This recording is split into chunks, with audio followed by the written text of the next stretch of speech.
Good evening, sir. My name is Sejal Yadav. My question is, the Muslim brethren in India, why do they refrain from saying Vande Mataram?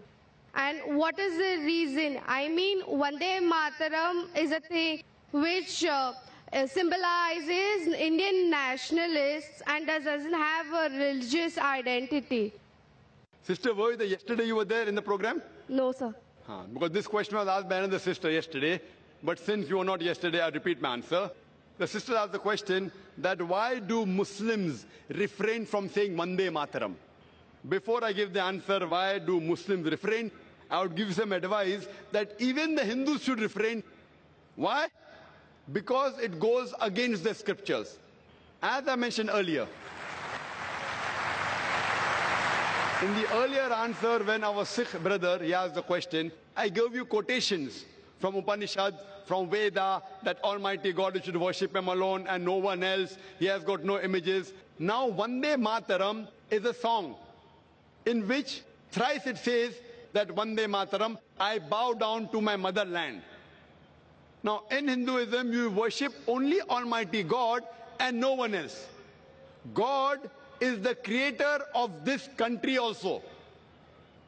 Fine? So it goes against your scriptures. And Hinduism is against idol worship. Hinduism says you bow down only to Almighty God and no one else. You worship Him alone, no one else. So besides Muslim, first I would like to say it goes against the Hindu scriptures.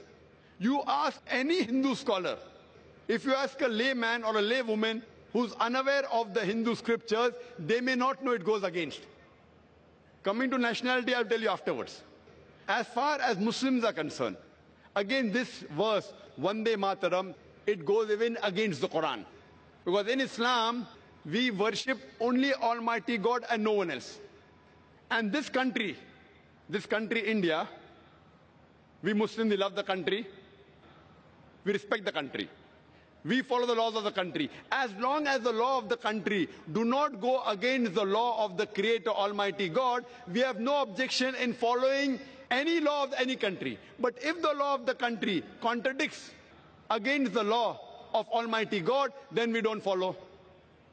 So Almighty God is the creator of this country. So who should we bow to, the country or to Almighty God? As far as India is concerned, we Muslims, we love the country. We respect the country. If required for the truth, we are ready to die for the country. But we will not bow to the country. Why? Because it goes against the law of the Creator. Similarly, no Saudi should bow to Saudi Arabia also. Don't think this is only by Indian Muslims. In Saudi Arabia, a Saudi will never bow down to Saudi Arabia. In Pakistan, a Pakistani Muslim will never bow down to Pakistan. It is not a special law for India because Saudi Arabia is not superior than Allah subhanahu wa ta'ala. Pakistan, the name may be Pak, but it is not superior to Allah subhanahu wa ta'ala. So this law is the same. And the concept is that we too love the country. But if it contradicts, for example, in Islam, we consider after Allah and the Messenger, in this world, the person who we respect maximum is our mother. Our mother bore us in a womb for 9 months. We love her. We respect her. We're ready to die for her. But we can't bow down to her also. When I cannot bow down to my biological mother, where is the question of me to bow down to this land? Why? Because neither my biological mother, neither this land of mine is superior to the Creator. Furthermore, there are 12 lines in the Vande Mataram. 3 is Vande Mataram, which is against Quran and Hadith. Similarly, there are attributes given to Almighty God about Durga, about Lakshmi, about wealth, etc., which contradicts against the concept of Islam. So because it goes against, it is belittling God.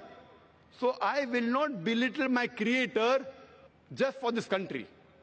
But I love the country. That does not mean that I do not love the country. And this song was written by whom? It was written by Bankim Chakrabarty. For what? It was a political move. And now a few years back, they want to create a century and they don't even know the date when it is written down. It is more for political motives that the Indian politicians want to make a thing. But these Hindu Indian politicians don't know that they're going against their own Veda by making a political issue. Hope that answers the question. Thank you, sir.